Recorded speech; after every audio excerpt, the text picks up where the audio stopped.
Im heutigen Video möchte ich mir einen motorisierten Drehteller zum Präsentieren von Produkten selber bauen.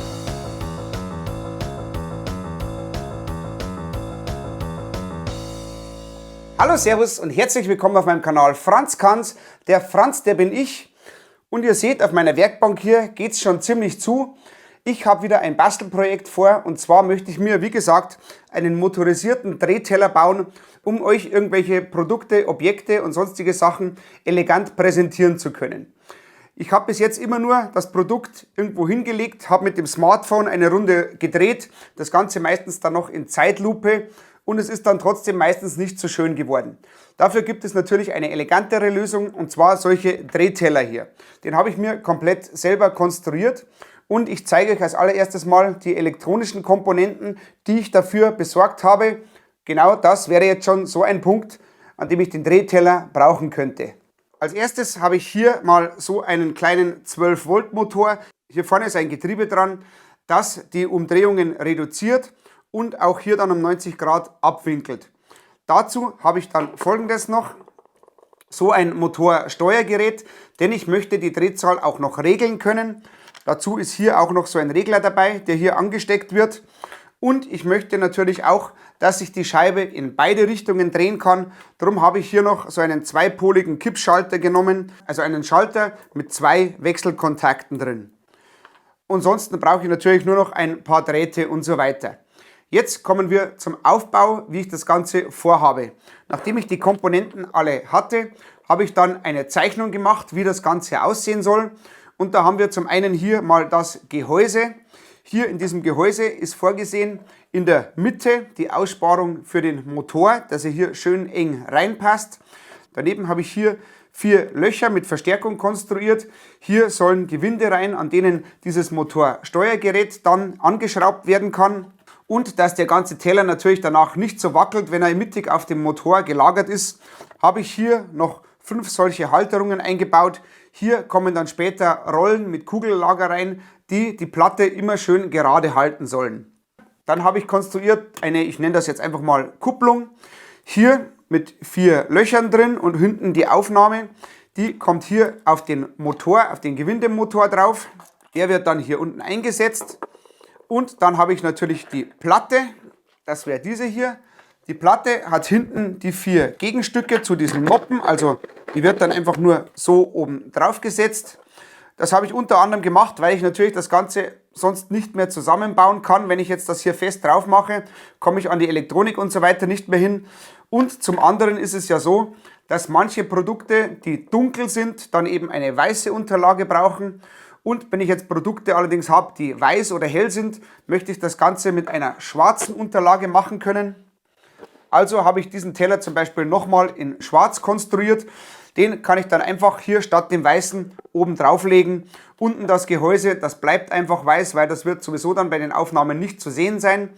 Jetzt soll allerdings natürlich auch noch ein schöner Hintergrund dabei sein. Darum habe ich mir hier auch noch was gedruckt, so einen Hintergrund, der dann hier dran gesteckt werden kann. Den habe ich aktuell nur in schwarz. Ich habe ihn einmal schon in weiß ausgedruckt, aber da ist mir dann das Filament ausgegangen. Und das Filament, das ich nachgefüllt hatte, hatte nicht die gleiche Farbe. Also das sieht schrecklich aus. Das neue ist aber schon unterwegs. Tut aber jetzt nichts zur Sache, wie das Ganze hier zusammengebaut wird. Und dann würde ich sagen, fangen wir erstmal mit der Elektronik an. Und zwar habe ich hier, wie gesagt, das Motorsteuergerät. Und als erstes werde ich hier mal einfach eine Zuleitung anschließen sozusagen. Ich habe hier einfach so einen Steckeradapter für 12 Volt. Ich verlinke euch übrigens sämtlichste Produkte, die ich hier verwende, unten in der Videobeschreibung. Und ich werde das Ganze auch hochladen zu Makerworld, Thingiverse, dass ihr euch das Projekt runterladen könnt und dann 1:1 so nachdrucken könnt. Hier auf diese Enden werde ich jetzt erst einmal ein paar Ader-Endhülsen drauf machen. Und dann hier am Motorsteuergerät anschrauben. Hier ist leider nichts ersichtlich genau, wo was angeschlossen wird, aber ich habe natürlich vorher nachgeschaut und weiß es jetzt auswendig. Ihr könnt es dann, wenn ihr das nachmachen wollt, einfach hier nach meiner Anleitung so nachbauen, wenn ihr natürlich genau die gleichen Teile bestellt.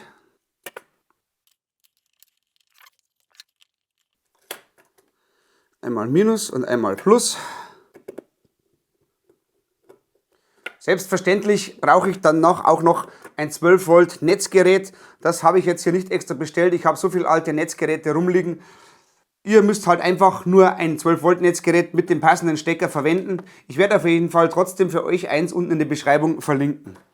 So, das wäre jetzt das hier. Dazu kommt dann der Regler für die Geschwindigkeit, der hier jetzt einfach aufgesteckt wird. Und jetzt müssen wir natürlich noch den Umschalter einbauen für die Drehrichtung. Dazu habe ich hier diesen Kippschalter, wie gesagt. Da müssen wir jetzt ein bisschen löten. Ich werde das jetzt hier anlöten und euch den Schaltplan in der Zwischenzeit mal einblenden und erklären. Das ist hier die untere Ansicht von unserem Schalter. An den mittleren beiden Kontakten werden die Leitungen für Plus und Minus angeschlossen. Diese kommen dann vom Motorsteuergerät. Die beiden Wechselkontakte werden einfach über Kreuz verbunden. Von einer Seite der Wechselkontakte geht es dann schließlich zum Motor. Was genau passiert jetzt bei dieser Schaltung? Im ersten Fall werden die Plus- und Minuskontakte jetzt einfach direkt auf den Motor durchgeschalten und dieser dreht sich rechts. In der zweiten Schalterstellung werden die Kontakte durch die Brücken getauscht und der Motor läuft jetzt im Linkslauf.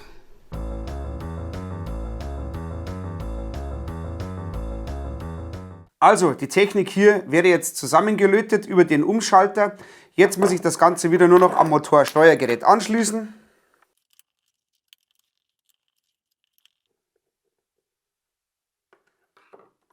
Und so sieht die ganze Elektronik dann fertig aus. Jetzt können wir mit dem Gehäuse weitermachen. Das erste, was ich jetzt mal mache, ist hier die Gewinde einpressen, um die Platine dann festschrauben zu können. Ich habe hier so ganz kleine Einschmelzgewinde, die ich dafür verwende, und die kommen jetzt hier in diese Löcher rein. Dazu verwende ich natürlich meinen alten Lötkolben, der für solche Sachen hier gemacht ist. Das wird jetzt einfach hier eingesetzt schon mal, hier oben drauf gelegt. Dann mit dem Lötkolben einfach oben reingesteckt, kurz gewartet, bis das Plastik rundherum schmilzt und dann reingedrückt.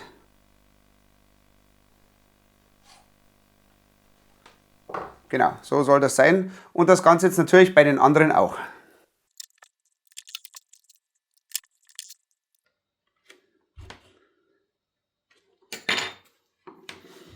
Das wäre soweit geschafft. Jetzt kann ich schon fast die Elektronik hier zusammenbauen. Ich habe hier diese Schrauben M3 für diese Gewinde. Die sind aber noch etwas zu lang, die muss ich noch kürzen. Das mache ich hier mit so einer Zange. Das ist eigentlich eine Krimpzange für Krimp-Pressverbindungen eben und so weiter. Und die hat aber hier solche Gewindeabschneider, sage ich jetzt mal. Die kann man hier einfach die Schraube reinmachen.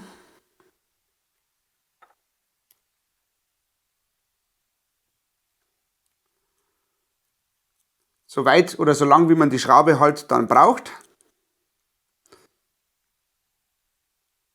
Und dann einfach abzwicken. Das funktioniert hervorragend. Als nächstes werde ich jetzt hier diese Kupplung schon mal hier auf den Motor pressen. Ich habe hier oben eigentlich ein Loch rein konstruiert, um das Ganze festzuschrauben, aber ich habe schon festgestellt, das geht so schwer drauf, das brauche ich wahrscheinlich gar nicht. Diese Welle ist hier übrigens an einer Seite abgeschrägt, dann kann das Ganze auch nicht durchdrehen. Den Motor ansetzen. Und dann einfach ziemlich fest drauf drücken. Ja, schon ist das drin und muss ich wirklich nicht mehr festschrauben, das hält hervorragend. Jetzt können wir anfangen, im Gehäuse weiterzumachen. Als erstes schraube ich jetzt mal hier die Platine an die vorgesehene Position.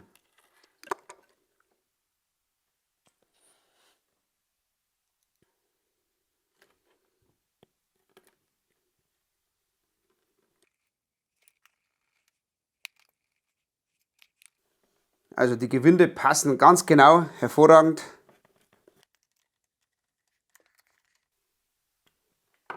Und jetzt sitzt die hier wunderbar drin und kann nichts mehr passieren. Jetzt kommt der Motor in seine Halterung, also einfach hier reingesetzt. Sehr gut, er kollidiert auch nirgends mit irgendwas.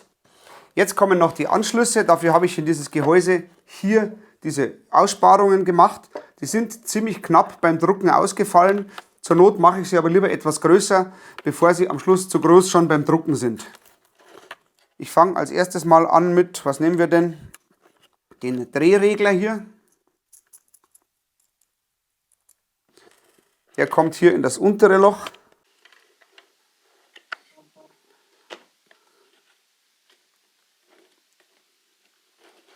Und der wird natürlich von außen hier mit einer Mutter gekontert. Als nächstes mache ich den Anschluss für den Strom hier rein. Der kommt hier in das untere Loch. Der müsste auch ziemlich schwer gehen eigentlich. Also ich musste das Ganze hier noch ein kleines bisschen nachschleifen. Aber jetzt passt es hier wirklich schön streng rein, dass es dann auch drin hält, wenn ich den Stecker anstecke und nicht jedes Mal rausgeht. Und jetzt kommt noch der Umschalter für Links- und Rechtslauf dazu. Jetzt möchte ich aber doch zuerst testen, ob das Ganze funktioniert, bevor ich alles zusammengebaut habe. Und vor allem möchte ich natürlich auch testen, dass der Schalter stimmt und es sich in die richtige Richtung dreht, wie die Schalterstellung ist. Ich habe hier jetzt einfach ein 12-Volt-Netzgerät. Das stecken wir unten gleich schon mal an. Aha, und der Teller dreht sich schon. Das heißt, es müsste jetzt der Schalter so in diese Richtung. Und jetzt schalte ich mal um. Perfekt, genauso soll das sein. Also dieser Schalter kommt jetzt hier noch in das obere Loch. Natürlich hier auch wieder erst die Kontermutter runter machen. Und dann hier rein damit. Ist auch ziemlich eng geworden, dieses Loch. Vielleicht muss ich das auch noch mal ein kleines bisschen nachschleifen.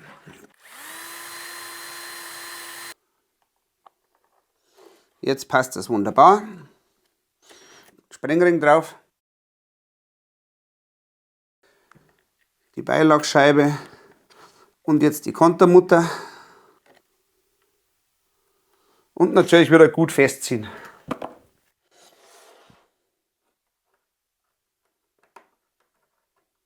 So sieht die Rückseite jetzt hier aus von dem Bedienpanel, sage ich mal. Und jetzt kommt selbstverständlich auch noch hier der Regler drauf. Sollte eigentlich vom Abstand her genau passen. Jetzt kann man das hier wunderbar bedienen. Am besten jetzt noch die Kabel etwas hier schön reinmachen, soweit das überhaupt möglich ist hier. Hauptsache ist, sie schleifen nirgendwo und sind irgendwie am Boden. Jetzt wäre das Ganze eigentlich schon fast fertig. Jetzt kommen wir noch zu den Kugellagern. Die muss ich noch mal vorbereiten. Das sind ganz normale Kugellager, wie ihr hier seht. So sehen die aus. Und dafür habe ich noch ein paar Ringe außenrum gedruckt aus PP.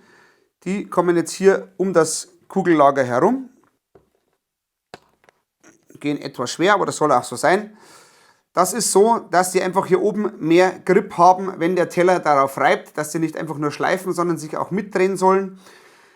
Ich glaube eigentlich, ich hätte das Ganze aus Vollmaterial drucken können. Ich müsste hier keine Kugellager nehmen, weil wahrscheinlich dreht sich das Kugellager gar nicht in sich selbst, sondern einfach, wenn ich es über die Schraube dann mache, dreht sich es einfach komplett, ohne das Kugellager zu brauchen.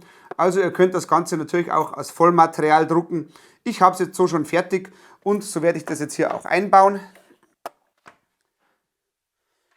Und zwar kommen die Schrauben jetzt einfach hier rein.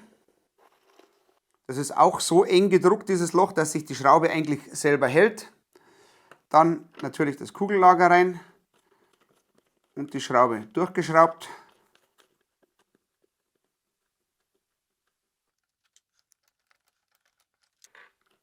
Und schon kann das hier sich frei drehen. Und das muss ich jetzt natürlich für alle 5 hier noch machen.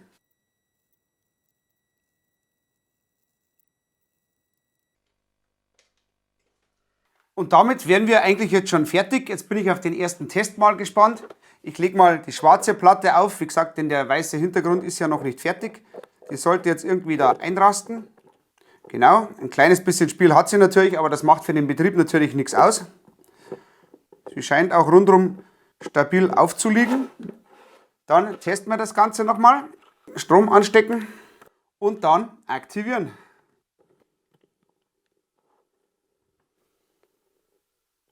Das sollte jetzt auch ziemlich langsam zu drehen gehen. Sehr schön. Ich hoffe, man erkennt es hier auf der Kamera. Ich kann ja mal was drauflegen. Läuft auch wirklich ziemlich leise. Ich kann das Mikrofon mal hinhalten. Das hier wäre jetzt die langsamste Stufe, aber das ist doch völlig ausreichend. Und jetzt könnte ich das Ganze sicher auch noch schneller drehen lassen, genau. Ist maximal so. Gut, so werde ich es wahrscheinlich nie brauchen, um euch irgendwas zu zeigen. So ist es auch lauter.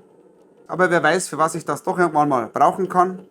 Und jetzt schauen wir uns das Ganze auch noch an, wie es dann wirklich aussieht. Und zwar mit der Rückwand. Die habe ich hier so Kerben reingemacht und auf der Rückseite vom Gehäuse, dass ich das hier wunderbar drüber stecken kann. Das müsst ihr einmal hier einrasten und einmal hier über den Bedienteil. Genau, sehr gut. Und jetzt präsentiere ich euch gleich mal ein paar Beispiele, vielleicht auch schon mit dem neuen Hintergrund, sollte der bis zum Video veröffentlichen dann da und fertig sein.